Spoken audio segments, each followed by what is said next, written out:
Welcome to another edition of Market Mantra, in which we give you a complete update on the economic news of the day. And today being a Saturday, we'll also be taking calls from you, our listeners, on any queries that you may have on business, economic or stock market matters. But do remember that we don't address stock or company-specific queries. You can call us on our direct numbers 2331 4444, 2371 7106 and 2371 7117. Our direct numbers once again are 2331 4444, 2371 7106 and 2371 7117. And please dial 011 as the STD code before these numbers. I'm Arjun Chaudhary and with me is my co-anchor in Hindi, Manoj Pathak.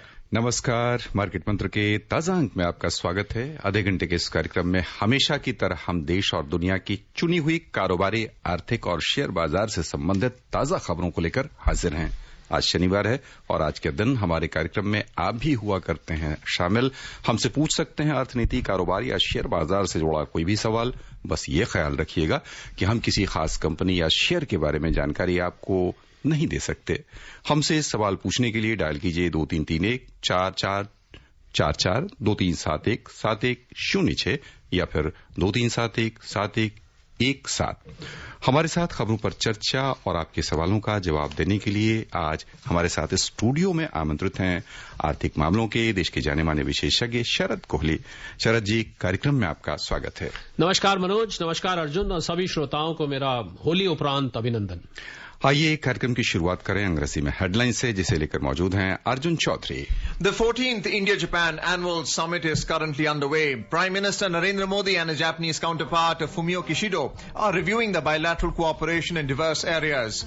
Brent crude oil futures fall for the second straight week to close at $107.93 a barrel. And Wall Street, the Dow Jones gains 0.8% as investors continue to digest news from the Federal Reserve. 14वां Bharat Japan वार्षिक शिखर सम्मेलन नई दिल्ली में चल रहा है। प्रधानमंत्री नरेंद्र मोदी और जापान के प्रधानमंत्री फूमियो किशिदा विभिन्न क्षेत्रों में दोनों देशों के द्विपक्षीय सहयोग की कर रहे हैं समीक्षा। लगातार दूसरे सप्ताह ब्रेंट कच्चे तेल का मूल्य घटा $160.93 प्रति बैरल पर आया और फेडरल रिजर्व के संकेतों पर अमरीकी शेयर बाजार में तेजी। दाउ सूचकांक 0.8% बढ़ा। हमारे साथ कई श्रोता फोन लाइन पर हैं। हम आप सबसे आग्रह करना चाहेंगे कि कुछ पल लाइन पर बने रहें। पहले हम आपको आज की अहम खबरों के बारे में जानकारी देते हैं, उसके बाद सीधी बातचीत आपसे होगी। 14वां भारत जापान वार्षिक शिखर सम्मेलन नई दिल्ली में शुरू हो चुका है। प्रधानमंत्री नरेंद्र मोदी और जापान के प्रधानमंत्री फूमियो किशिदा विभिन्न क्षेत्रों में दोनों देशों के द्विपक्षीय सहयोग की समीक्षा कर रहे हैं। दोनों नेता विभिन्न क्षेत्रों में दोनों देशों के द्विपक्षीय सहयोग की विशेष रूप से समीक्षा करेंगे। दोनों नेता हिंद प्रशांत क्षेत्र और इससे आगे शांति, स्थिरता और समृद्धि की भागीदारी को आगे बढ़ाने के लिए आपसी हितों के क्षेत्रीय और वैश्विक मुद्दों पर विचारों का आदान प्रदान करेंगे। सम्मेलन के बाद कई समझौतों पर हस्ताक्षर होने के भी कार्यक्रम हैं। इस बीच हमारे साथ फोनलाइन पर जुड़े हुए हैं रेवाड़ी से काफी धैर्य के साथ जयपाल। जयपाल जी, बहुत बहुत स्वागत आपका। सवाल पूछिए। सर नमस्ते सर, मार्केट मंत्रा टीम को नमस्ते, विशेष रूप से कोहली सर की नॉलेज को नमस्ते। सर मेरा ये प्रश्न है कोहली सर से कि भारतीय रिजर्व बैंक जो नोट छापता है सर, उसका आधार क्या है? वो सोने के आधार पर नोट छापता है या और कोई कारण है उसका? प्लीज बताइए। धन्यवाद जयपाल जी, आपके अच्छे शब्दों के लिए हम नतमस्तक हैं। अब आरबीआई नोट छापता है जितने जयपाल जी को जरूरत हो शायद उस हिसाब से छाप देता होगा। चलिए ये तो रही मजाक की बात। जो हकीकत है वो ये है कि देश की कैश टू जीडीपी रेशियो एक सेट की जाती है। उस कैश टू जीडीपी रेशियो के अनुसार नोट छापे जाते हैं। दूसरा, देखिए हर साल क्या होता है, आपको याद होगा जब नोटबंदी हुई थी या कुछ नोट सर्कुलेशन से हटाए गए थे आज से कुछ साल पहले, उस समय करीब 17-18 lakh total cash in circulation था। आज वो बढ़ के 30 लाख हो गया है। तो क्यों हुआ है? क्योंकि जीडीपी ग्रोथ धीरे धीरे हर साल बढ़ रही है। तो जैसे जैसे जीडीपी ग्रोथ बढ़ती है, देश में करेंसी की रिक्वायरमेंट बढ़ती जाती है। जैसे जैसे करेंसी की रिक्वायरमेंट बढ़ती जाती है, कुछ पुराने नोट खराब हो जाते हैं जयपाल जी, वो बैंक में आते हैं। अब तो आपको पता होगा एक नया डायरेक्टिव आया, बल्कि हम श्रोताओं को बताना चाहेंगे कि नया डायरेक्टिव रिजर्व बैंक ने दिया है कि अब आप किसी भी बैंक में जाके, मुझे याद है पहले रिजर्व बैंक के सामने, हमारे स्टूडियो के सामने ही रिजर्व बैंक है, लाइन लगी रहती थी सुबह के टाइम, लोग फटे पुराने नोट और सॉइल्ड नोट्स बदलते थे। अब कोई भी बैंक इस पुराने नोटों को मना नहीं कर सकता। आप किसी भी बैंक में, तो जो नोट खराब होते रहते हैं उसको छापने पड़ते हैं। बेसिकली अगर मैं आपका संक्षिप्त में जवाब दूं तो देश की ग्रोथ ज्यादा नोटों की जरूरत को पैदा करती है। हालांकि अब डिजिटल पेमेंट्स पे हम जा रहे हैं, पर फिर भी मुझे लग रहा है अभी कैश इन सर्कुलेशन काफी है और जरूरतों के हिसाब से उसको आरबीआई छापता रहता है। जी। Next caller is Gautam from Delhi. Gautam, a warm welcome to you on the program. Please ask a question to our learned expert. Thank you everyone. सभी को मेरा नमस्कार। शरद जी, ऑनलाइन एक एप्लीकेशन के थ्रू शेयर मार्केट में invest करता हूँ जी। अच्छी एप्लीकेशन है, easy to use and transparent and convenient है जी। बट उसके अंदर म्यूचुअल फंड के इन्वेस्ट करने के लिए उसमें एक ऑप्शन है कि आप जैसे एसबीआई या किसी और म्यूचुअल फंड को पहले से ही आपका एसआईपी चल रहा है, you can merge that, you can import the information into that application so that you can track it in one platform. तो उसके लिए that app is asking for the access of my email ID. ठीक है, अब email ID में sir bank की statement भी आती है, सैलरी स्लिप भी आती है और बाकी सारा financial and non financial data भी होता है जी। Is it safe to means merge this data through giving the third party application your email access and all those things? कितना है, अगर नहीं है तो क्या मैं इसको रिवोक कर लूं? Kindly guide. Thank you. Gautam, देखिए बहुत अच्छा सवाल आपने पूछा है, क्योंकि लोगों को जब भी अपनी इन्फॉर्मेशन देनी होती है तो ये सेकंड थॉट आता है मन में कि शुड आई और शुड आई नॉट। मैं देखिए बिना ईमेल आईडी देखिए, क्योंकि जब तक पूरा केवाईसी नहीं होता, जो उनके सॉफ्टवेयर में इंटीग्रेशन का प्रोसेस है टेक्निकली, जब तक वो पूरा नहीं होगा तो आपको वो इंपोर्ट तो नहीं करेगा। ये तो बात सही है, उसके बिना आप उसको लिंक नहीं कर पाएंगे आप, क्योंकि लिंक दोनों चीजें वो लिंक करना चाह रहा है।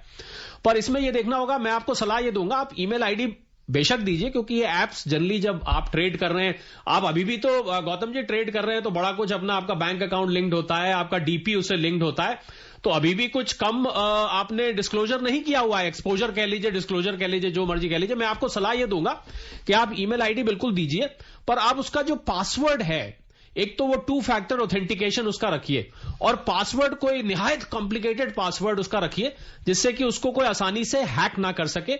और उसका एक आजकल 2 फैक्टर ऑथेंटिकेशन आपने देखा होगा कि जब भी आप किसी उस पे पोर्टल पे ईमेल बनाते हैं प्लेटफॉर्म पे, तो एक तो आपका पासवर्ड होता है, उसके आगे 2 ओटीपी आता है आपके फोन पर। मैं सलाह दूंगा कि आप ये भी सिस्टम कर लें, उसके बाद आप पूरी तरह से सेफ हैं। पर आपकी मुझे लग रहा है सहूलियत बहुत हो जाएगी अगर ऐसा होता है, आपकी बातें सुन के ऐसा लग रहा है, तो मैं आपको ना करने की तो सलाह नहीं दूंगा, आपकी सहूलियत को मेरे ध्यान में पहले आ रही है जी। आइए चलें मुंबई से हमारे साथ हैं फोन लाइन पर आरके सूरी साहब, स्वागत आपका, सवाल पूछिए। नमस्कार कोहली साहब, नमस्कार मार्केट मंत्रा। आपसे सूरी साहब एक आग्रह कि अपनी रेडियो सेट की आवाज बिल्कुल धीमी कर लें आप। हाँ, ओके, कर लिया जी। अखबार वगैरह, पेपर वगैरह में न्यूज आ रही है कि इंडिया रशिया से तेल खरीदने जा रहा है या ऑर्डर दे दिया है जी। क्या इंडिया ईरान से भी तेल खरीदने वाला है या ऑर्डर दे चुका है? इसके बारे में कुछ पता? सूरी साहब, ईरान से तो पहले ही हमारा कुछ मात्रा में तेल आता है, आपको शायद जानकारी नहीं है। ईरान से तो हम पहले ही हमारा एक कॉन्ट्रैक्ट है, बल्कि अब ईरान पे जब कुछ सैंक्शंस बीच में हटाए गए थे, उसके बाद कुछ और इसकी मात्रा बढ़ाने की भी बात चल रही थी। और ईरान से तो हमारी पहले ही हमारा जो तेल आता है वो ओपेक प्लस देशों से आता है, ईरान से आता है। उसके अलावा रशिया से भी हमारा करीब 2 या 3% तेल हमारा रशिया से आता था इस समस्या से पहले। अब और बढ़ जाएगा, क्योंकि रशिया ने जो सस्ते दर पे हमें ऑफर किया है उसको हम बाकायदा एक्सेप्ट करने वाले हैं। हमने अपना न्यूट्रल स्टैंस रखा हुआ है। और बिल्कुल ईरान से सूरी साहब तेल आता है। आप जो हो सकता है आपकी गाड़ी में जो डलता हो, क्या पता वो ईरान का ही हो, खुशबू लेके बताएंगे आपको कि कहां का तेल आपकी गाड़ी में जाता है जी। आइए चलें खजुराहो से हमारे साथ हैं जितेंद्र, स्वागत आपका जितेंद्र जी। नमस्ते सर, कोहली सर को भी नमस्ते। नमस्ते सर।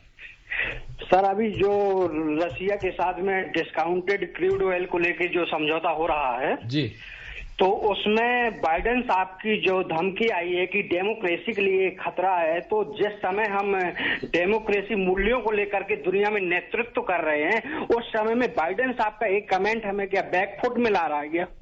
Thank you. देखिए जितेंद्र जी, ये एक डिप्लोमेटिक इशू है, एक देश का पॉलिसी रिलेटेड इशू है। इस पे हम जनरली जो देश की जब पॉलिसी होती है उस पे हम बहुत ज्यादा अपनी तरफ से निजी चर्चा आकाशवाणी के प्लेटफॉर्म पे हम नहीं करना चाहेंगे। पर भारत ने ये तो हम सभी देख रहे हैं, भारत ने एक अपना न्यूट्रल स्टैंड रखा हुआ है। जितनी दोस्ती भारत की रशिया से है उतनी अमेरिका से है, जितनी अमेरिका से है उतनी नेटो से है। तो हमारा तो सबसे ही सौहार्द का वातावरण हमने बना के बहुत सालों से रखा हुआ है, और मुझे लग रहा है उसी सौहार्द के वातावरण के अंतर्गत ही जो भी निर्णय होगा उसके अंतर्गत ही होगा। हम किसी विशेष नेता पर हम यहां टिप्पणी ना करें तो बेहतर रहेगा। Next caller is Gurunath from Thane. Gurunath ji, a warm welcome to the programme. सवाल पूछिए। जी सर, नमस्कार। सर कोहली साहब को भी नमस्कार। नमस्कार गुरुनाथ जी। सर मेरा क्वेश्चन है सर, बीच में मैं सर एक न्यूज़पेपर में एक डेटा पढ़ा था मैडम, अपना सर ये उसमें जो लिखा था उन्होंने शेयर मार्केट के बारे में जी, उन्होंने लिखा था कि ये जो शेयर मार्केट है उसमें जो सक्सेस रेट सर उन्होंने 100 में से 20 लोग सक्सेस होते हैं। तो सर इसमें कितनी सच्चाई है, और जो नए लोगों को जो मार्केट का अट्रैक्शन है उन्होंने आप क्या एडवाइस देंगे? Thank you sir. चलिए मैं आपके आगे आज एक राज की बात खोलता हूं। मुझे नहीं पता आपने कहां ये पढ़ा था कि 20% लोग सक्सेस होते हैं, और कौन सा आर्टिकल था, कहां पढ़ा था, उसके चलिए हम उसकी गहराई में नहीं जाते।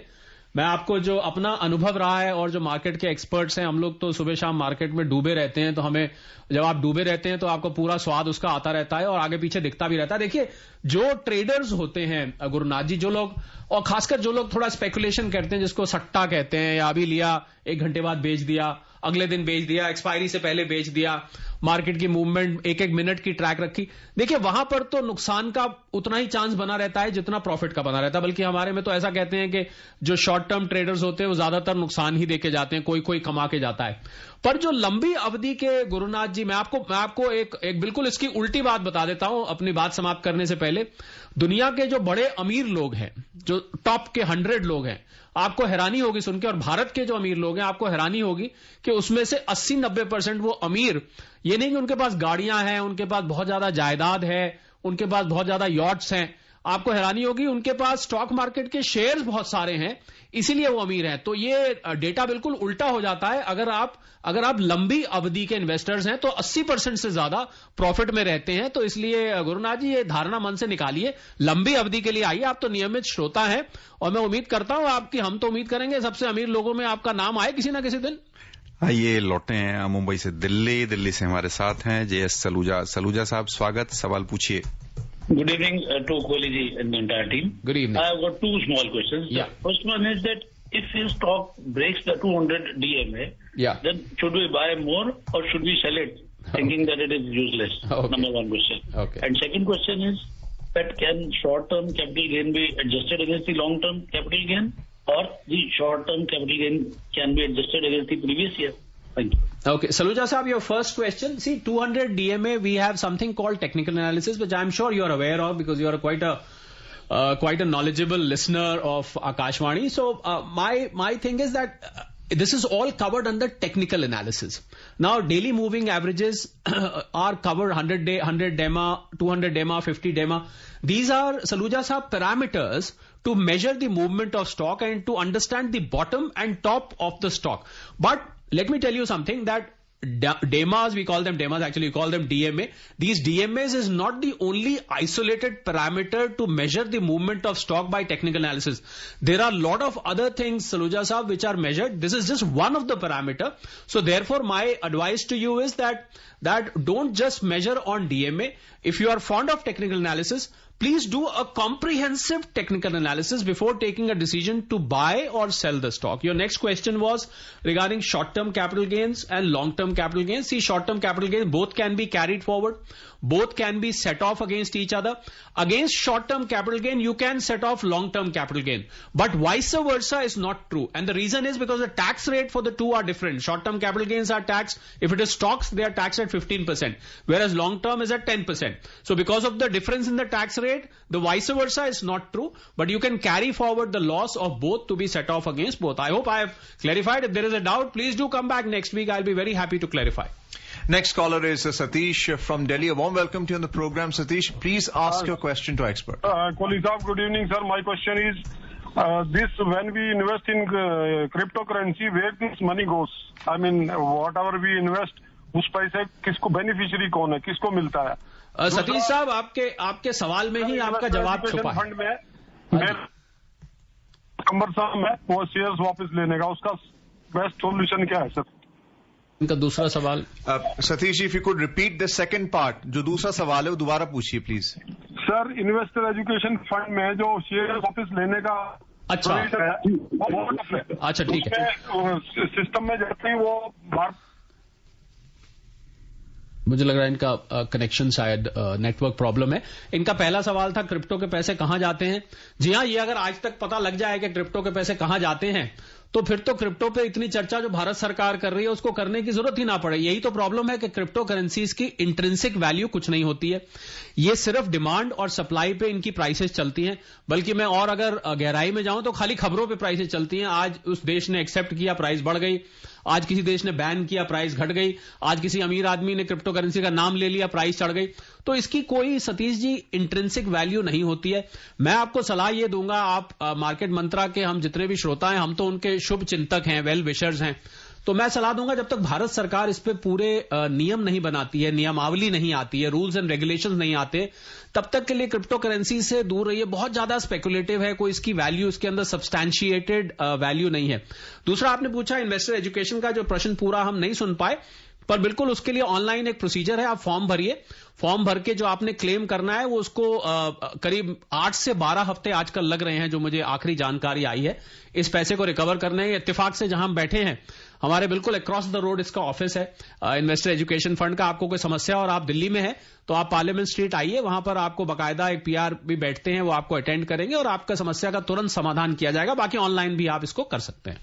हमारे साथ कई श्रोता फोन लाइन पर हैं. आप सबसे आग्रह कि हमारे साथ बने रहिए. हम एक छोटे से विराम के बाद आपसे बातचीत करेंगे. उपभोक्ताओं तक पहुंचने का सुलभ और सस्ता माध्यम है आकाशवाणी. आकाशवाणी के विभिन्न केंद्रों से कीजिए अपने उत्पादों और सेवाओं का प्रचार विज्ञापनों के माध्यम से. लोकल और राष्ट्रीय स्तर पर कीजिए अपने बिजनेस का विस्तार, क्योंकि आकाशवाणी में विज्ञापन बुकिंग हुई बहुत ही आसान. अब घर, दफ्तर या दुकान पर बैठे बैठे आप कर सकते हैं विज्ञापनों की बुकिंग. डायल कीजिए 870-001-4242. नंबर एक बार फिर नोट करें, 870-001-4242. Welcome back to today's edition of Market Mantra. In more news from the oil market now, before we take our callers, SPS Jain from Noida and Vipin. In the oil market, global crude oil prices fell for the second straight week during a volatile trading week with no easy replacement for Russian barrels in a tight market. So Brent crude oil futures ended the week at $107.93 a barrel. US crude oil futures closed the week at $104.70 per barrel. Both the oil futures contracts ended the week about 4% lower, trading in a range of $16 during the week. And now let's take our awaiting caller, Shri SPS Jain from Noida. A warm welcome to the program, sir. Please ask your question. नमस्कार जी, market मंत्रा team और कोहली जी को बहुत बहुत नमस्कार. होली शुभकामनाएं. नमस्कार. मेरा सवाल, पहले सवाल मैं दूं. एक सज्जन ने पूछा था वो अपना ईमेल किसी के साथ शेयर करें जी. तो मैंने तो ये किया है, मैंने 3-4 ईमेल क्रिएट किए हुए हैं, आलतू फालतू नाम भी दे रखा है. तो ऐसे लोगों को मैं आलतू फालतू ईमेल दे देता हूं. अब मेरा सवाल यह है कि पिछले 4-5 सेशन में मार्केट बहुत तेजी से बढ़ा जी, उससे पहले भी उतनी तेजी से गिरा था जी. तो ये मार्केट डायरेक्शन लेस हो रहा है. कोई खबर यूक्रेन फील्ड से कोई पॉजिटिव खबर तो पिछले हफ्ते थी नहीं, तब भी क्या मार्केट, ऐसे में हमारे जैसे स्मॉल इन्वेस्टर क्या करें? जैन साहब, शुक्रिया पहले तो आपकी ईमेल एडवाइस के लिए, पर कुछ लोग इतने ईमेल नहीं रखना चाहते हैं. शायद कुछ लोगों को इतना ईमेल एडमिनिस्टर करने में प्रॉब्लम हो रही है. बट एनीवे, देखिए मार्केट जो पिछले हफ्ते चढ़ा है, मैं इसको मार्केट एनालिस्ट होने के नाते बुल रन नहीं मानता हूं. ये क्योंकि अमेरिकन फेड की मीटिंग थी, आपको याद होगा 14-15 तारीख को, और मार्केट बहुत इमोशनल है, बहुत सेंसिटिव है. तो जब 25 बेसिस पॉइंट्स का इंटरेस्ट राइज हुआ उनको लगा ये तो हम जैसा सोच रहे थे, उन्होंने 50 बेसिस पॉइंट का अंदाजा लगाया हुआ था, तो उम्मीद से बेहतर हुआ, तो उन्होंने मार्केट जरा बहुत दिन से डिप्रेस था तो उसका सेंटिमेंट सुधर गया। मार्केट बहुत इमोशनल है जैन साहब, कभी छोटी छोटी बातों पर रिएक्ट करता है, जैसे छोटे छोटे बच्चे होते हैं ना, ऐसे रिएक्ट करता है छोटी सी बात पे। अभी जब तक रशिया यूक्रेन कॉन्फ्लिक्ट चल रहा है, मुझे लग रहा है मार्केट बहुत वॉलेटाइल रहेगा। आपने बिल्कुल ठीक कहा, डायरेक्शन लेस है, कोई बुरी खबर आ गई तो बहुत नीचे भी जा सकता है, कहीं कुछ युद्ध विराम की खबरें आए तो ऊपर भी जा सकता है। आपके लिए मेरी सलाह यह है, अभी तो आप जैसे क्रिकेट का मैच देखते हैं ना, स्टेडियम में बैठ के और दूर से ताली बजाते हैं, मैं सलाह दूंगा छोटे इन्वेस्टर्स को उनको अभी दूर से देखना चाहिए और मार्केट में ज्यादा पार्टिसिपेट अभी थोड़ा कम करिए, कहीं सेटल हो जाने दीजिए और फिर छलांग मार दीजिएगा आप बीच में। आइए चलें सागर से हमारे साथ हैं विपिन जी, स्वागत आपका, सवाल पूछें। जी सर नमस्कार, कोहली जी को भी नमस्कार। और आज तो कोहली जी बड़े रोमांटिक लग रहे हैं, बहुत ज्यादा बोल रहे हैं, अच्छा बोल रहे हैं, इसके लिए शुक्रिया। और मैं पहली बार जुड़ा हूं आपके इस प्रोग्राम से। तो मेरा सर एक प्रश्न था कि जो भी म्यूचुअल फंड में निवेश करना चाहता है सर, गूगल यूट्यूब पर इसके बहुत सारे वीडियो मिलते हैं सर, क्या उसके आधार पर कोई व्यक्ति निवेश कर सकता है सिर्फ वीडियो देखकर? अब विपिन जी चलिए आपको भी मैं रोमांटिक जवाब देता हूं, आपने ऐसे कहा तो देखिए अब वीडियो देखकर आप कर सकते हैं। अब ये तो मुझे नहीं पता आप कौन से वीडियो देख रहे हैं, बाकी सब वीडियो ऑथेंटिक नहीं होते हैं, ये बात सच है। कुछ लोग यूट्यूब पे वीडियो पे कोई रोक टोक तो है नहीं, आप कोई भी व्यक्ति, आप और हम कोई भी वीडियो उस पर डाल सकता है। और वीडियो डालने वाले साहब कौन है, उसके पीछे कितनी रिसर्च की गई है, उसके पीछे कितना तजुर्बा है उनका, उसके पीछे उन्होंने कितना ट्रैक रिकॉर्ड को स्टडी किया, ये सब विपिन जी इस बात पे निर्भर करेगा। अब हम आपके वीडियो तो हमने तो देखे नहीं है, तो हम भला कैसे कमेंट करें आप कौन से वीडियो देख रहे हैं। बाकी मैं आपको सलाह ये दूंगा कि आप किसी अच्छे कंसल्टेंट को अपने एरिया में, या संडे कल के दिन बहुत अच्छे एक्सपर्ट्स मार्केट मंत्रा बुलाता है म्यूचुअल फंड्स के लिए, आप उनको फोन में लाइए, उनसे आप फोन करके लीजिए, फिर देखिए आपके वीडियो से उनकी सलाह मैच करती है कि नहीं, तो आपको दोनों बातें पता लग जाएंगी।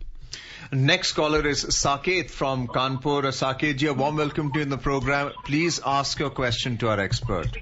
हेलो, हाँ नमस्कार सर, आदरणीय कोहली जी और पूरी मार्केट मंत्रा टीम को होली के उपरांत बहुत बहुत रंग भरा अभिवादन।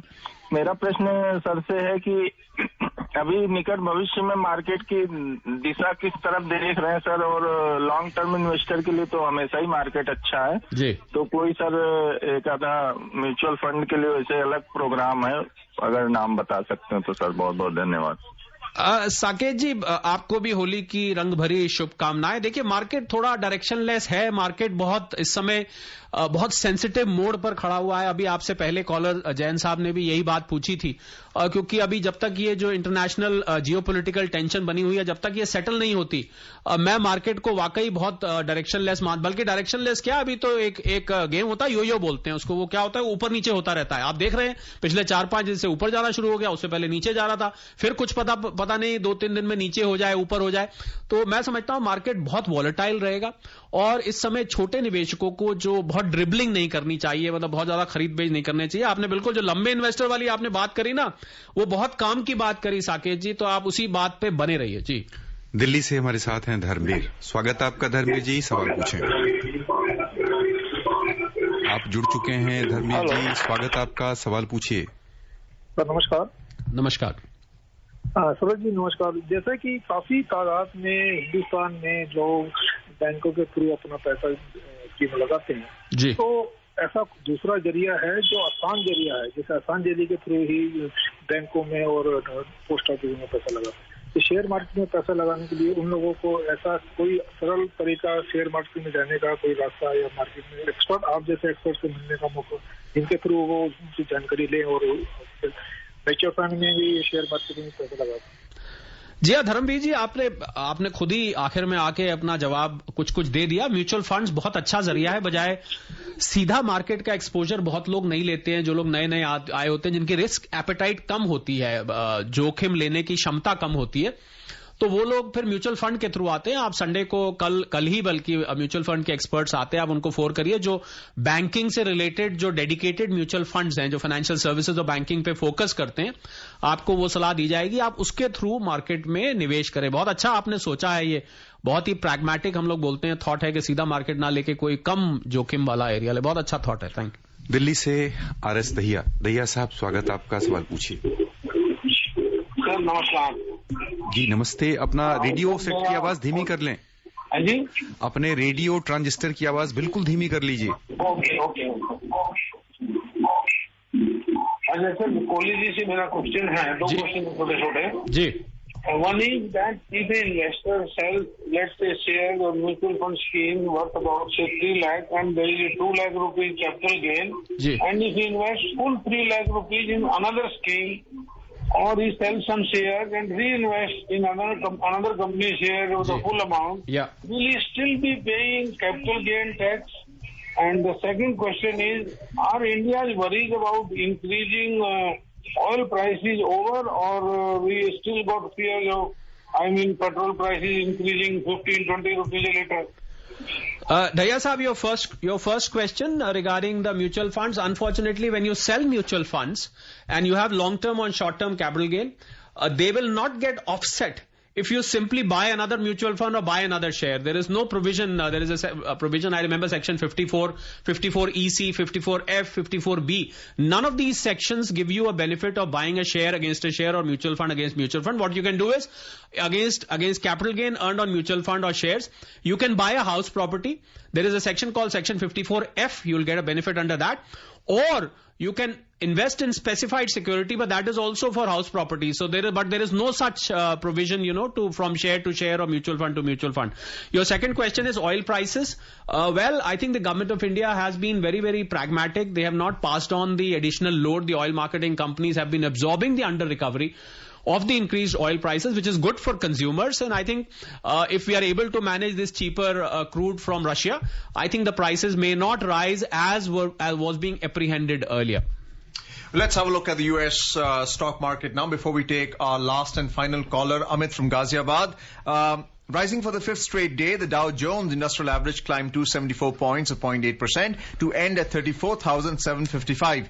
The S&P 500 rose 51 points, or 1.2%, to close at 4,463. And the Nasdaq Composite Index added 279 points, or 2.1%, to 13,894. All the three averages finished the best week since November 2020. सीधे चलें गाजियाबाद, हमारे साथ फोन लाइन पर हैं अमित। स्वागत आपका अमित जी, सवाल पूछें। हाँ जी, कोहली साहब, मार्केट मंत्र को मैं नमस्कार। नमस्कार सर, मैंने अपनी मम्मी का ना ITR भरा था इस असेसमेंट ईयर 21-2022 दिसंबर में भरा था, तो रिफंड था जी। अभी रिफंड आया ही नहीं है और ऑलमोस्ट 2.5 महीने से ऊपर हो गए, रिफंड नहीं आया, तो उसके लिए वेट करें या उसके लिए ग्रीवेंस डालें? Thank you. अमित जी, वैसे तो अभी थोड़ा जल्दी है, 2-2.5 महीने, कई बार 5-6 महीने तक अब लग जाते हैं, हालांकि अब जल्दी आता है, पर अगर आप फिर भी और 15-20 दिन इंतजार करके आप जो रिफंड री इश्यू रिक्वेस्ट ऑप्शन आता है पोर्टल पे, आप उस पर जाएं, रिफंड री इश्यू डालें, या फिर भी नहीं आता है तो एक ई निवारण करके ऑप्शन है पोर्टल पे, आप उसका भी सहारा ले सकते हैं। दोनों के दोनों आप ट्राई करिएगा, रिफंड जरूर आएगा, और आएगा तो हम आपसे एक लड्डू वड्डू जरूर खाएंगे जब भी आएगा। So, Sharad, do tell us what's going to happen on Monday when the markets open. The FIIs, FPIs have once again become net buyers. Will they continue? Well, I think the answer lies on the Russian-Ukraine territory, and I heard of some aggravation of the attacks on Ukraine today. If that be the case, then we may not expect FIIs to turn buoyant. So I think the situation is very tricky. Situation is changing, Arjun, every single hour. So we are still, more than I would say 24 hours away from the market opening. So it's anybody's guess. But that's not changed the US market. It's not changing the US market, but the Dows, let's not forget the Dow futures, they keep trading at all times. So the Dow futures right now are on the border. They're trading flat. So they are ready to go in any direction as of now. बस यहीं पर श्रोताओं, सबसे पहले हम आपको धन्यवाद देना चाहेंगे। बड़े उत्साह के साथ आपने भाग लिया है कार्यक्रम में, और आपकी ओर से, पूरी टीम की ओर से शरद जी को बहुत बहुत धन्यवाद। शुक्रिया, thank you, pleasure. And before we close, a reminder of the headlines. The 14th India-Japan Annual Summit is currently underway. Prime Minister Narendra Modi and his Japanese counterpart Fumio Kishida are reviewing the bilateral cooperation in diverse areas. Brent crude oil futures fall for the second straight week to close at $107.93 a barrel. And in Wall Street, the Dow Jones gains 0.8% as investors continue to digest news from the Federal Reserve. And that's it in this edition of Market Mantra for now. Goodbye.